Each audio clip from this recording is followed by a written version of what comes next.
Did you hear what I was playing, Lane? I didn't think it polite to listen, sir. I'm sorry for that, for your sake. I don't play accurately. Anyone can play accurately, but I play with wonderful expression. As far as the piano is concerned, sentiment is my forte. I keep science for life. Yes, sir. And speaking of science of life, have you got the cucumber sandwiches cut for Lady Bracknell? Yes, sir. By the way, Mr. Earnest Worthing to see you. Oh!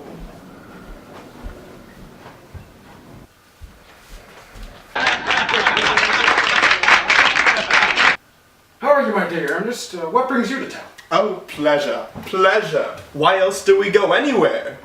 Eating as usual, I see, Algie. I believe it is customary in good society to take some slight refreshment at 5 o'clock. Where have you been since last Thursday? In the country. What on earth were you doing there? When one is in town, one amuses oneself. When one is in the country, one amuses other people. It is excessively boring. Hello? Why all these cups? Why cucumber sandwiches? Who's coming for tea? Oh, merely Aunt Augusta and Gwendolyn.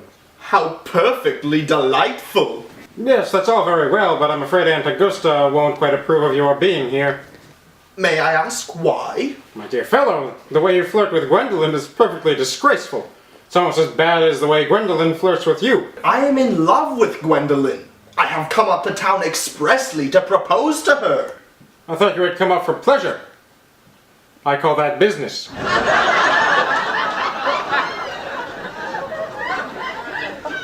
How utterly unromantic you are. I really don't see anything romantic in proposing. It is very romantic to be in love, but there's nothing romantic about a definite proposal. Why one may be accepted. One usually is, I believe. When the excitement is all over. The very essence of romance is uncertainty. If I ever get married, I'll certainly try and forget the fact. I have no doubt about that, dear Algie. Oh, please don't touch the cucumber sandwiches. They ordered specially for Aunt Augusta. Well, you have been eating them all the time. That was quite a different matter. She's only my aunt. Here, have some crackers. The crackers are for Gwendolyn. Gwendolyn is devoted to crackers. And very good crackers they are, too. Well, my dear fellow, you need not eat as if you're going to eat at all. You may behave as you were married to her already. You're not married to her already, and I don't think you ever will be. Why on earth do you say that? Oh, I don't give my consent. Your consent? My dear fellow, Gwendolyn is my first cousin, and before I allow you to marry her, you will have to clear up the whole question of Cicely. Cecily? What on earth do you mean? I don't know anybody by the name Cecily. Lane, bring me my cigarette case Mr. Worthing left in the smoking room the last time he dined here. Yes, sir. You've had my cigarette case this whole time? I wish you had told me. I was very nearly offering a large reward for it. Well, I wish you would. I happen to be more than usually hard up. There is no good offering a large reward now that the thing is found. Well, that's awfully mean of you. Oh, well, never mind. It turns out this isn't your case at all. Of course it's mine. You've seen me with it 100 times before, and you have no right to read what's written inside. It is a very ungentlemanly thing to read a private cigarette case. Oh, it is absurd to have a rule about what one should read and what one shouldn't. More than half of modern culture depends on what one shouldn't read. I am quite aware of the fact, and I don't propose to discuss modern culture. It isn't the sort of thing one should talk of in private. Now give me my cigarette case. Yes, but this isn't your cigarette case. Yes, it is! Give it here! No, it isn't! No! Oh, okay.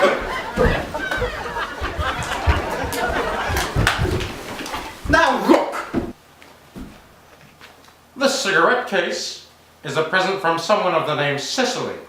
And you said you didn't know anyone of that name. Well, if you want to know, Cecily happens to be my aunt. Your aunt? Yes, charming old lady she is, too. Lives at Tunbridge Wells. Just give it back to me, Algie.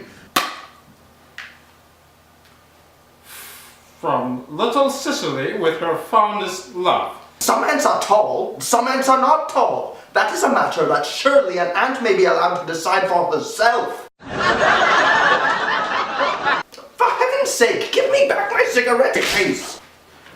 From little Cicely with her fondest love to her dear Uncle Jack. I don't care if your aunt is a small one or not, she shouldn't be calling you uncle in any case. Besides, your name isn't Jack at all, it is Earnest. It isn't Ernest. It's Jack. You have always told me it was Earnest. I have introduced you to everyone as Earnest. You answer to the name of Earnest. You look as if your name was Earnest. You are the most earnest-looking person I ever saw in my life. It is perfectly absurd you are saying that your name isn't Earnest. It's on your cards here.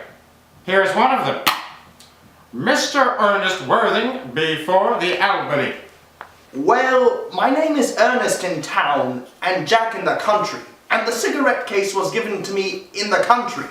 Yes, but that does not account for the fact that your small Aunt Cicely, who lives at Tunbridge Wells, called you her dear uncle. Now go on. Tell me the whole thing. I may mention that I've always suspected you of being a Bunburyist, and I am quite sure of it now. Bunburyist? What on earth do you mean by a Bunburyist?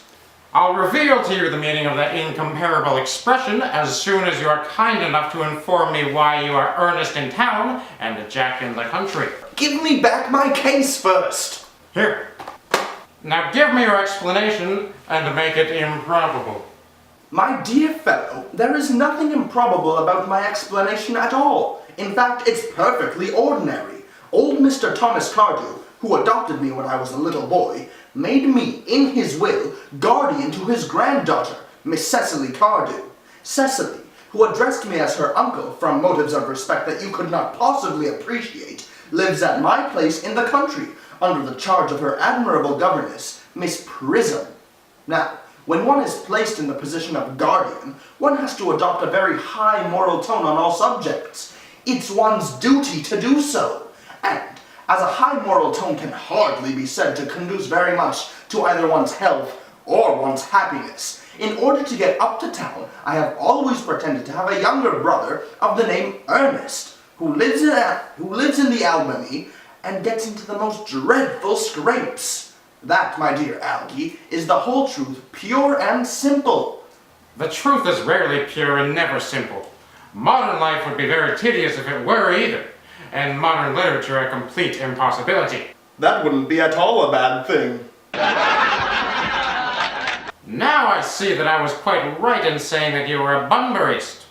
You are one of the most advanced Bunburyists I know. What do you mean? You have invented a very useful younger brother called Earnest, in order that you may be able to come up to town as often as you like. I have invented a permanent invalid called Bunbury in order that I may be able to go down into the country whenever I choose. Bunbury is perfectly invaluable. If it wasn't for Bunbury's extraordinarily bad health, for instance, I wouldn't be able to go to dinner with you tonight. For I've been really engaged to Aunt Augusta for more than a week. I haven't asked you to dine with me anywhere tonight. I know. You're absurdly careless about sending out invitations. You should really dine with your Aunt Augusta. I don't intend to do anything of the kind. Besides, now that I know you to be a confirmed Bunburyist, I naturally want to talk to you about Bunbury. I want to tell you the rules. I'm not a Bunburyist at all. If Gwendolyn accepts me, I am going to kill my brother. Indeed, I think I'll kill him in any case. Cecily is a little too much interested in him. I would advise you to do the same with... what's-his-face. Nothing will induce me to part with a Bunbury, and if you're ever married, which seems to me extremely problematic, you'll be very glad to know Bunbury. A man who marries without knowing Bunbury has a very tedious time of it. Ah, that must be Aunt Augusta. Only relatives and salespeople ring the doorbell like that. Now, if I only get her out of the way for 10 minutes so you can propose to my cousin, may I dine with you tonight? I suppose so, if you want to. Lady Bracknell and Miss Fairfax. Good afternoon. Oh, yes, hello and such. Dear God, you look smart. I'm always smart, am I not, Mr. Worthing? You are quite perfect, Miss Fairfax. Oh, I certainly hope not. It would leave no room for improvements, and I do intend to improve in many ways.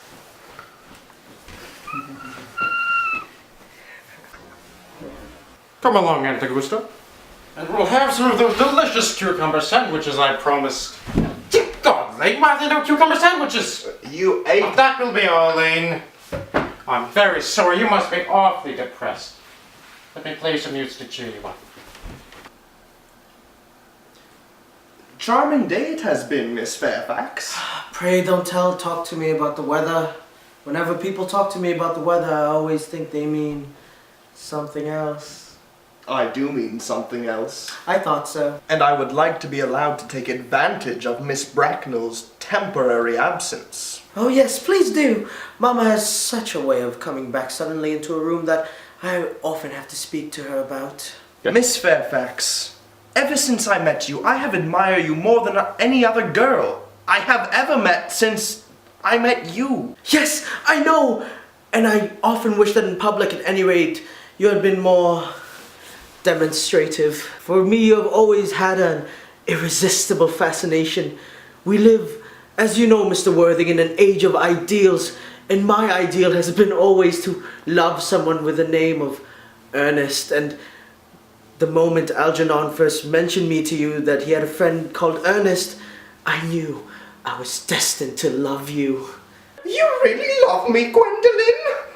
Passionately. But you don't mean to really say that you couldn't love me if my name wasn't Earnest? But your name is Earnest. Yes, I know it is, but supposing it was something else? Do you mean to say you couldn't love me then? That is clearly a metaphysical speculation. Like most metaphysical speculations has very little reference to all the actual facts of life as we know them. Well, Gwendolyn, I must say that I think there are many much nicer names. For instance, I think Jack a quite charming name. Oh, no, that's a terrible name. I've known too many Jacks. They were all completely boring. I pity any woman who is married to a man called Jack. The only real safe name is Earnest. Gwendolyn, I must get christened at once. I mean, we must get married at once. Married, Mr. Worthing? Well, surely. You know that I love you, and you led me to believe, Miss Fairfax, that you were not absolutely indifferent to me.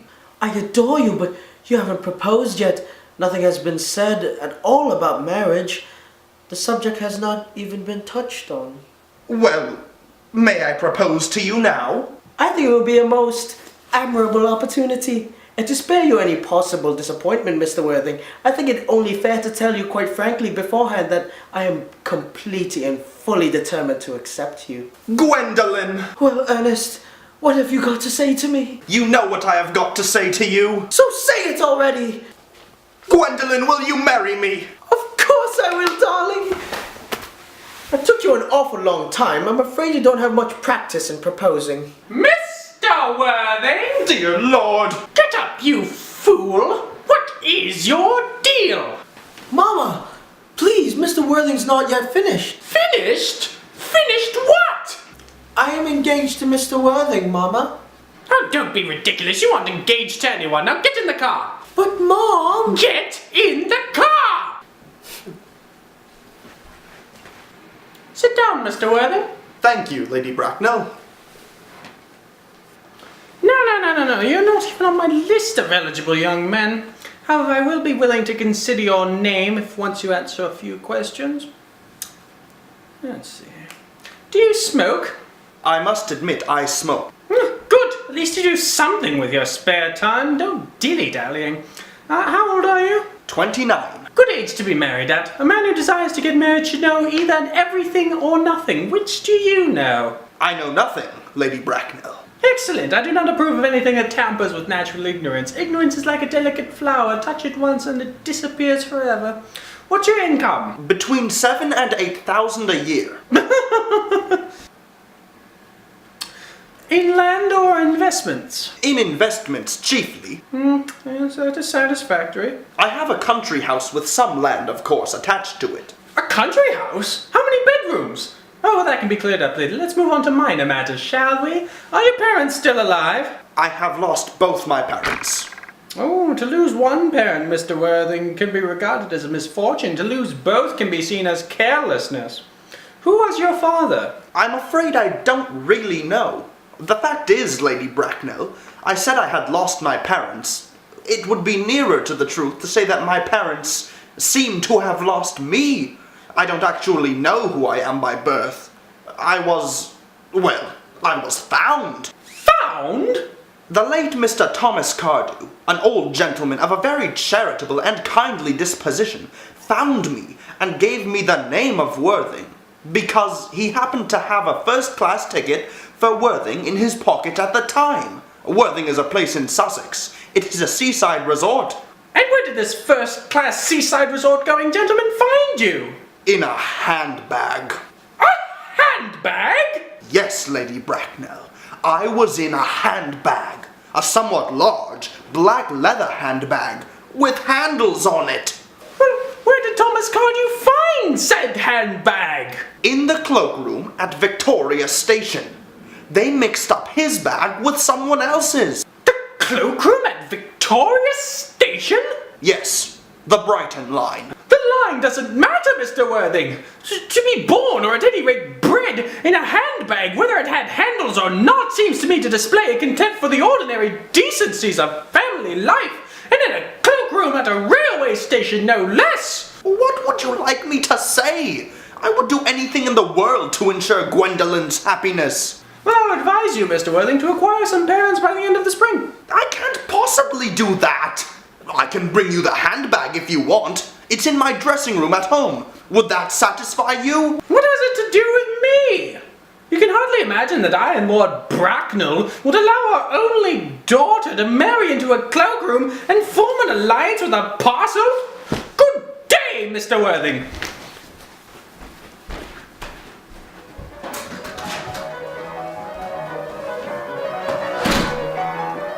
Stop playing the piano, you stupid bastard! Did it go off all right, old boy? You don't mean to say Gwendolyn refused you?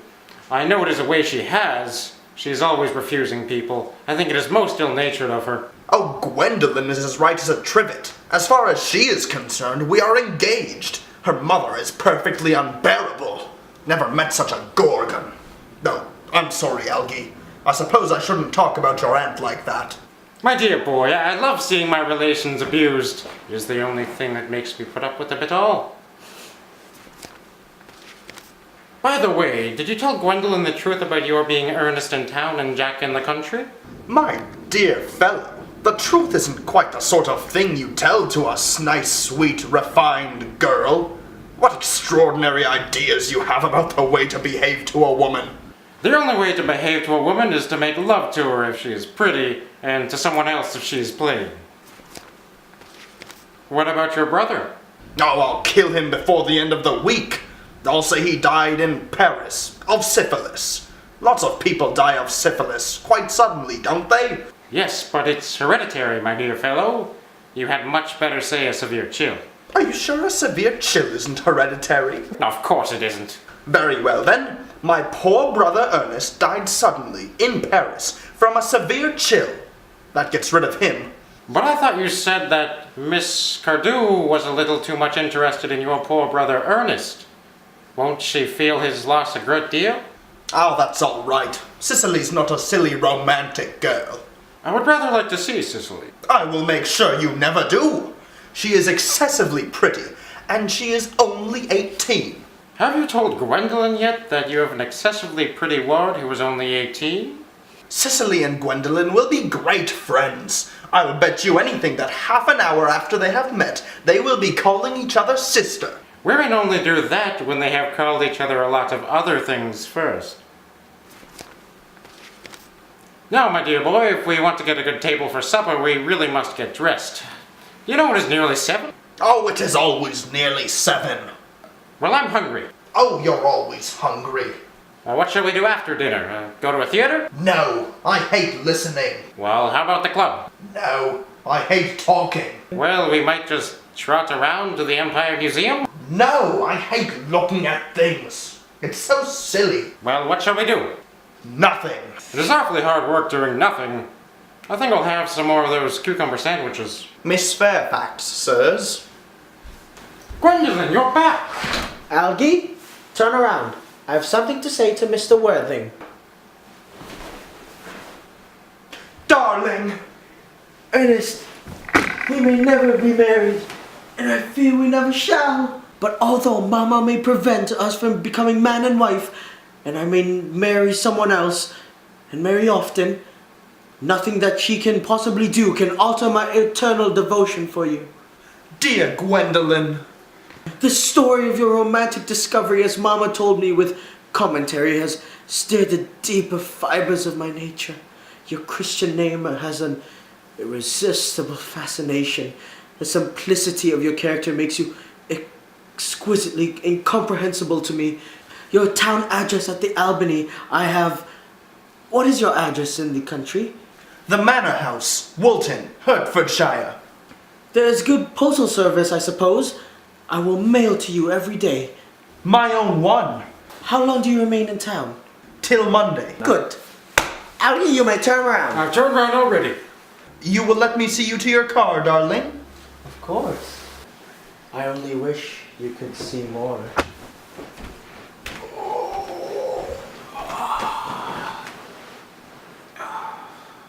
A glass of sherry, Lane. Yes, sir.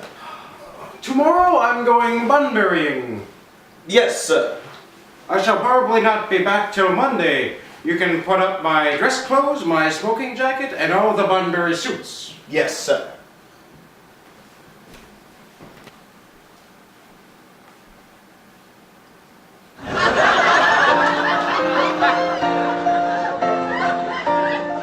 Being Earnest is filmed before a live studio audience. Oh, Cecily, I have terrible news. Oh, Cecily, it's completely dreadful. Poor Ernest. Poor dear Ernest. Uncle Jack! Oh, are you pleased to see you? But what horrid clothes you've got! Do go in and change them. Cecily, I have... What is the matter, Uncle Jack? Do look happy. You look as if you had a toothache, and I have got such a surprise for you. Who do you think is in the dining room, huh? Your brother! What? Your brother Ernest! He arrived about half an hour ago. Do come and see him. My brother is in the dining room? Well, that's absurd. What is her deal?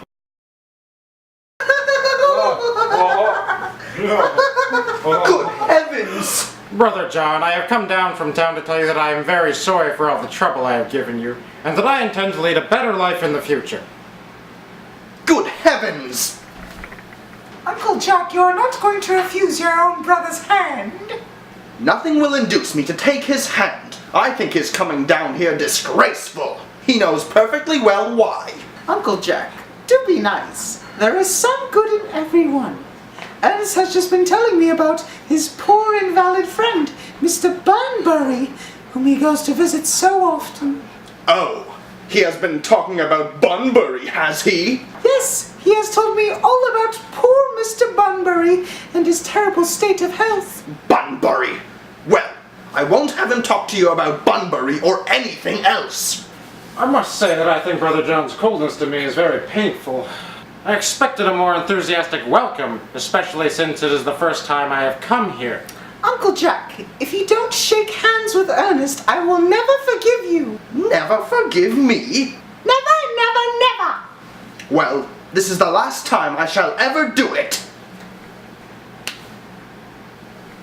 Cicely, come put away the dishes. Certainly, Miss Prism. My little task of reconciliation is over. I feel very happy. You young scoundrel, Algie. You must get out of this place as soon as possible. I don't allow any Bunburying here. But I've already put my things in the room next to yours. What? My luggage, old boy. Your luggage? 3 portmanteau, a dressing case, 2 hat boxes, and my lunch basket. I'm afraid I can't stay for more than a week this time. Merriman, order the car at once. Mr. Earnest has been suddenly called back to town. Yes, sir. What a fearful liar you are. I've not been called back to town at all. Yes, you have. I haven't heard anyone call me. Your duty as a gentleman calls you back. My duty as a gentleman has never interfered with my pleasures in the smallest degree. Now, I can quite understand that. Well, Cicely is a darling. You are not to talk to Miss Cardew like that. I don't like it. Well, I don't like your clothes. You look ridiculous in them. It is childish to be in mourning for a man who is actually staying for a whole week with you in your house as a guest. You are certainly not staying with me for a whole week as a guest, or anything else. You have got to leave. On the 4:30 bus. Oh, I certainly won't leave you as long as you were in mourning. It would be most unfriendly. Well, will you go if I change my clothes? Yes, if you were not too long. I never saw anybody take so long to dress and with such little result. Well, at any rate, that is better than being always overdressed as you are. If I am occasionally a little overdressed, I make up for it by being always immensely overeducated. Your vanity is ridiculous, your conduct an outrage, and your presence in my garden utterly absurd. However, you have got to catch the 4:30, and I hope you will have a pleasant journey back to town.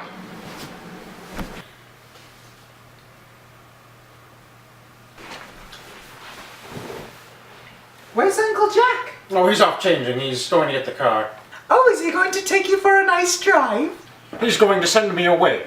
Then have we got to part? I'm afraid so. It is very painful parting. It is always painful to part from people whom one has known for a very brief space of time. Even a momentary separation from anyone to whom has just been introduced is almost unbearable. Thank you. I hope, Cecily, I shall not offend you if I say that you seem to me to be in every way the visible personification of absolute perfection. I think your frankness does you great credit, Ernest. If you will allow me, I will copy your remarks into my diary. Do you really keep a diary? I'd give anything to look in it. May I? Oh, no. But pray, Ernest, don't stop. I delight in taking down from diction. I have reached absolute perfection. You can go on. I am quite ready for more. Oh, don't cough, Ernest. When one is dictating, one should speak fluently and not cough. Besides, I don't know how to spell a cough. Cecily! The car is waiting, sir. Tell it to come back next week. Yes, sir. Uncle Jack would be very much annoyed if he knew you were staying on till next week. No, I don't care about Jack. I don't care about anyone in the whole world but you. I love you, Cecily. You will marry me, won't you? You silly boy. Of course. Why, we have been engaged for the last 3 months. For the last 3 months. Yes, it'll be exactly 3 months on Thursday. But how did we become engaged? Well, ever since dear Uncle Jack first confessed to us that he had a younger brother who was very wicked and bad. I dare say it was foolish of me, but I fell in love with you, Ernest. Darling, and when was the engagement actually settled? On the 14th of February last, worn out by your entire ignorance of my existence, I determined to end the matter one way or the other. And after a long struggle with myself, I accepted you under that dear old tree there. The next day, I bought this little crocodile in your name. Did I give you that? It is a very pretty crocodile, isn't it? Yes, you wonderfully good taste, Ernest. And this is the box which I keep all your dear letters. My letters! But, my own sweet Cecily, I have never written you any letters. You need hardly remind me of that, Ernest. I remember only too well that I was forced to write your letters for you. I wrote always 3 times a week, and sometimes oftener. Oh, do let me read them, Cecily. Oh, I couldn't possibly. They would make you far too conceited. The 3 you wrote me after I had broken off the engagement are so beautiful and so badly spelled that even now I can hardly read them without crying a little. But was our engagement ever broken off? Of course it was. On the 22nd of last March. You can see the entry if you like. But why on earth did you break it off? What have I done? It would hardly have been a really serious engagement if it hadn't been broken off at least once. But I forgave you before the week was out. Oh, Cicely, what an angel you are! You dear romantic boy. You'll never break off our engagement again, Cicely! I don't think I could break it off now that I have actually met you. Besides, of course, there is the question of your name. Yes, of course. You must not laugh at me, darling. But it has always been a girlish dream of mine to love someone whose name was Earnest. But, my dear child, do you mean to say that you could not love me if I had some other name? But what name? Oh, any name you like. Algernon, for instance? But I don't like the name Algernon. Cicely, I believe your neighbor on this side is an esteemed pastor. Oh yes, Dr. Chasuble is the most learned man. I must see him at once on a most important christening, I mean most important business. Oh! I shan't be away for more than half an hour. I'll be back in no time. I like his hair so much. I must enter his proposal in my diary. Miss Fairfax has just called to see Mr. Worthing on very important business. Isn't Mr. Worthing in his room? Mr. Worthing went over in the direction of the pastor's house some time ago. Well, he'll be back soon enough. Bring us some tea, would you? Yes, miss.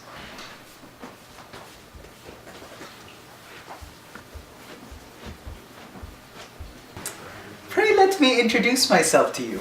My name is Cicely Cardew. Cecily Cardew? What a very sweet name. Something tells me we are going to be great friends. I may call you Cecily, may I not? With pleasure. And you will always call me Gwendolyn, won't you? If you wish. Then that is all settled, is it not? I hope so.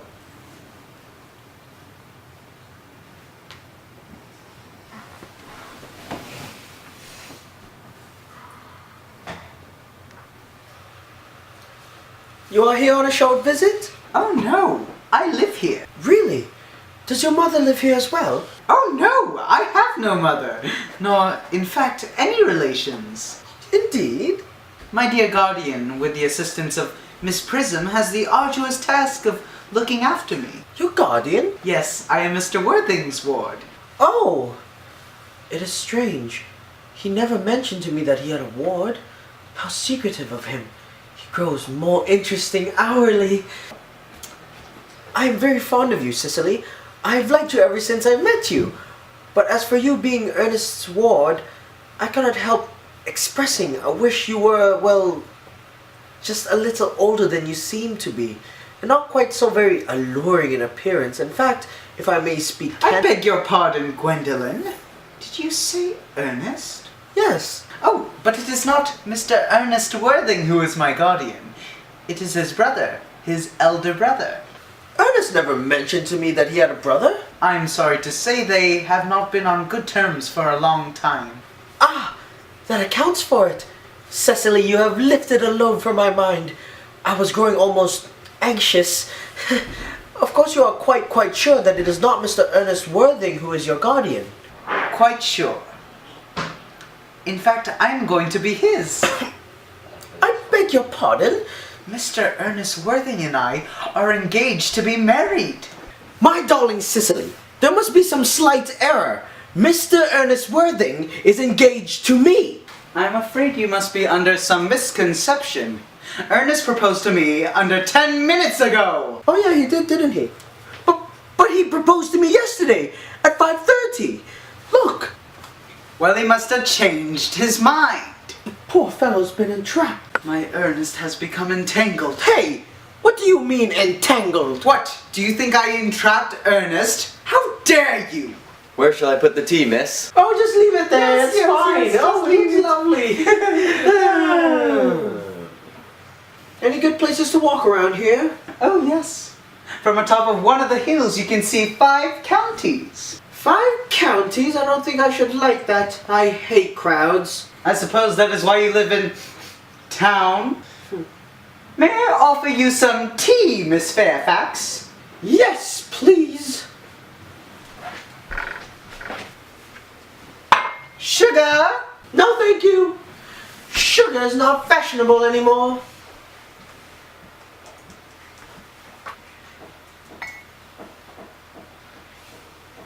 Bread and butter or crackers?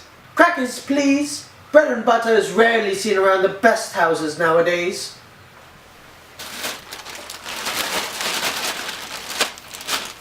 Here you go.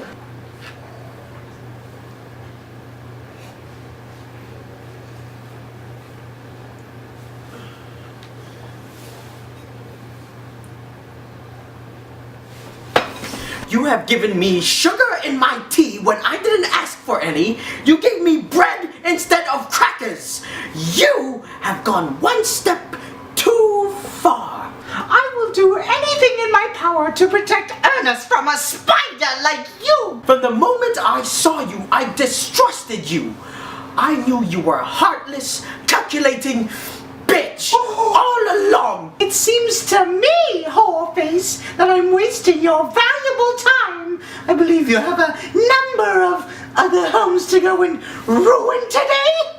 Do you not? Oh my god, oh my god! No, oh my god! I'm not going. Oh, Ernest! Gwendolyn, darling! Oh, a moment. A question. Are you married to this girl here? No, Cicely? Of course not! Oh, good. I knew there would be some misunderstanding, Miss Fairfax. The gentleman you're holding is Mr. John Worthing. I beg your pardon? This is Uncle Jack. Jack? Oh, This is Ernest. My own love! A moment. Are you married to her? Good heavens, Gwendolyn! Yes, to good heavens, Gwendolyn. I mean Gwendolyn. Oh, of course not. I knew there was some misunderstanding, Miss Cardew. The man who you are embracing is my cousin, Algernon Moncrief. Algernon Moncrief? Is your name really Algernon? I cannot deny it. Is your name really Jack? I could deny it if I like, but my name certainly is John. It has been John for years. We've been bamboozled! My poor wounded Cicely. My sweet wronged Gwendolyn. You'll call me sister, won't you?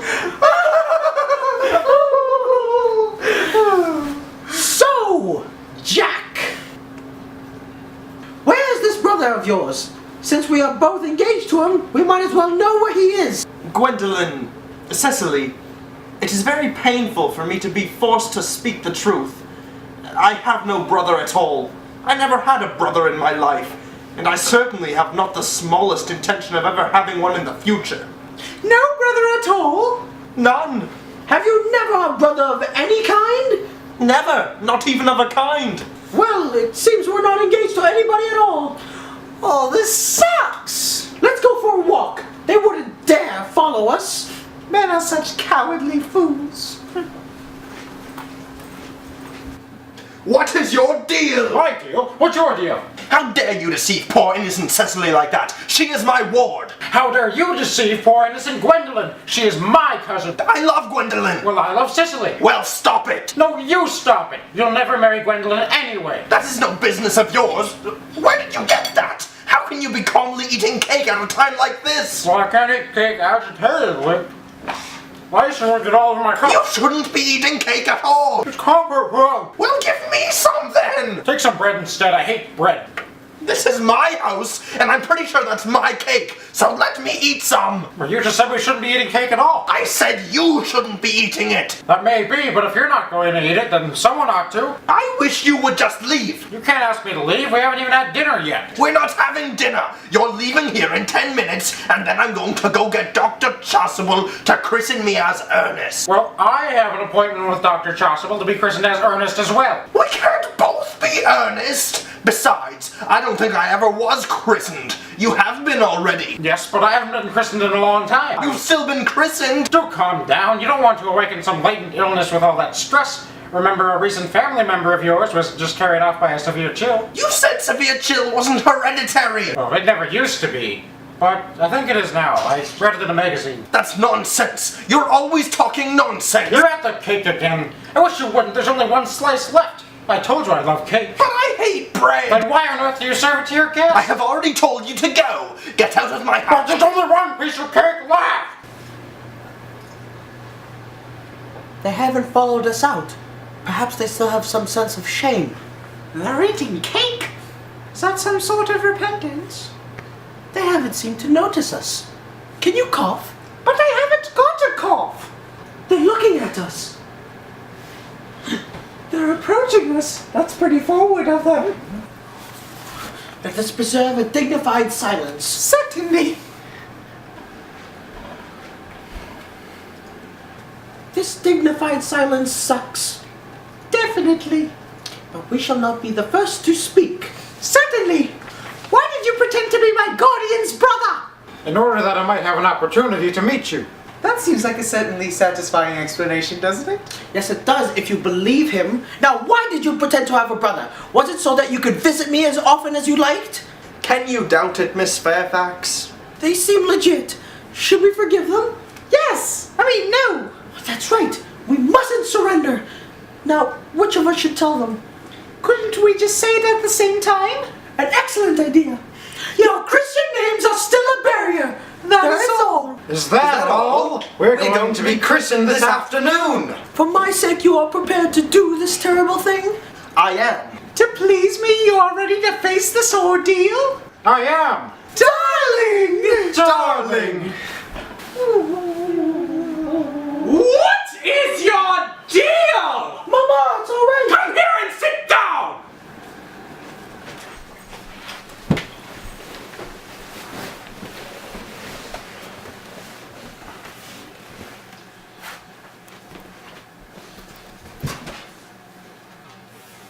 Apprised, sir, of my daughter's sudden flight by her trusty maid, whose confidence I purchased by means of a small coin, I followed her at once by a luggage train. Her unhappy father is, I am glad to say, under the impression that she is attending a more than usually lengthy lecture at the University Extension Scheme on the influence of a permanent income of thought.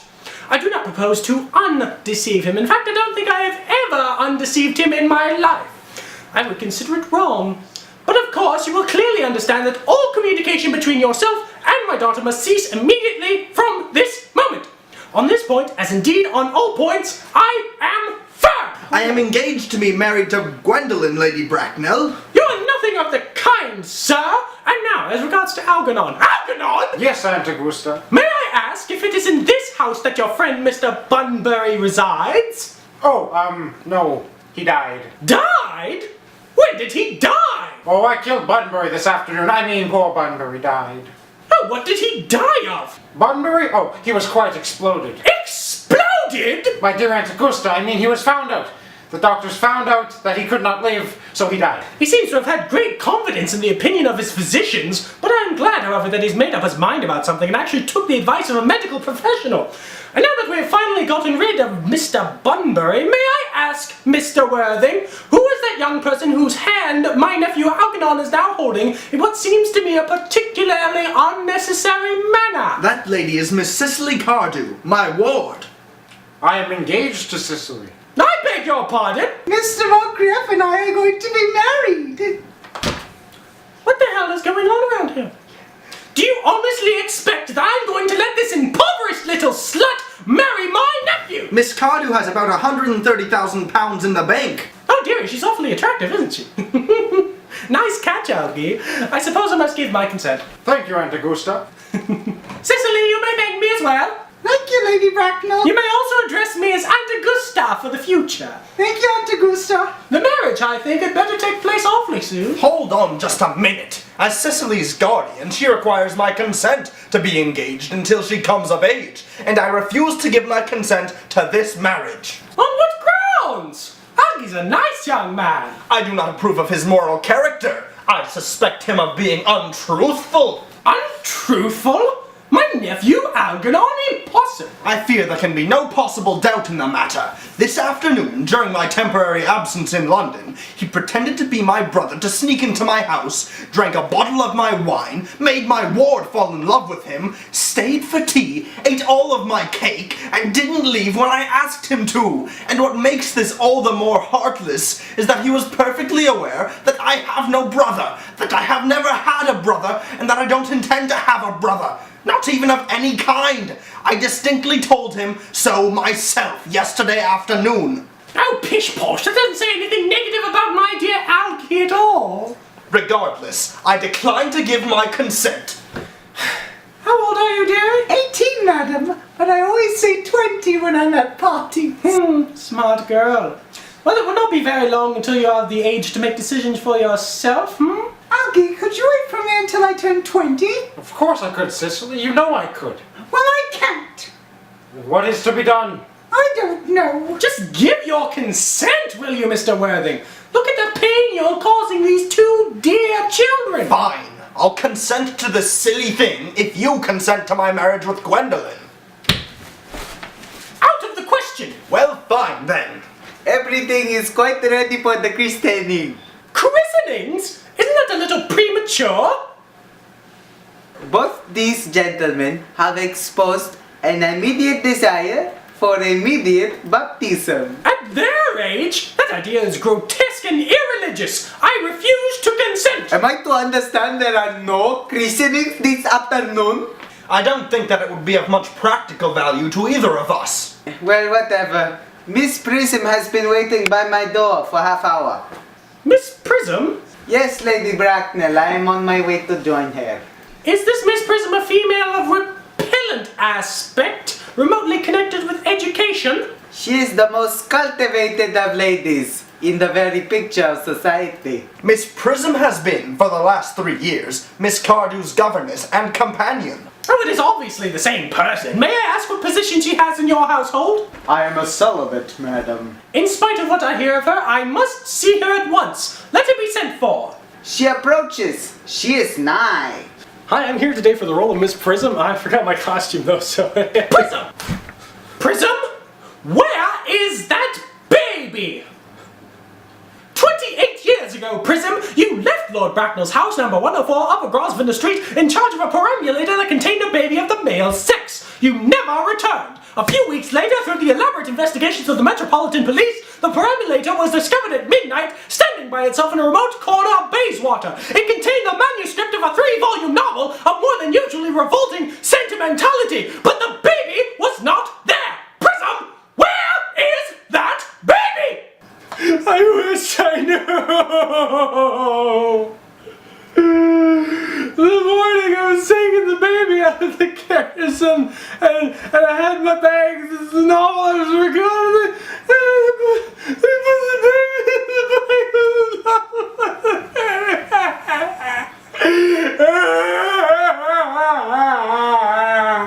But where did you deposit the handbag? I don't know! Miss Prism, pull yourself together. This is important. Where did you leave the handbag? I left it in the cloakroom on one of the larger railway stations in London. What railway station? Victoria! The Brighton line. Uncle Jack seems strangely agitated. Your guardian has a very emotional nature.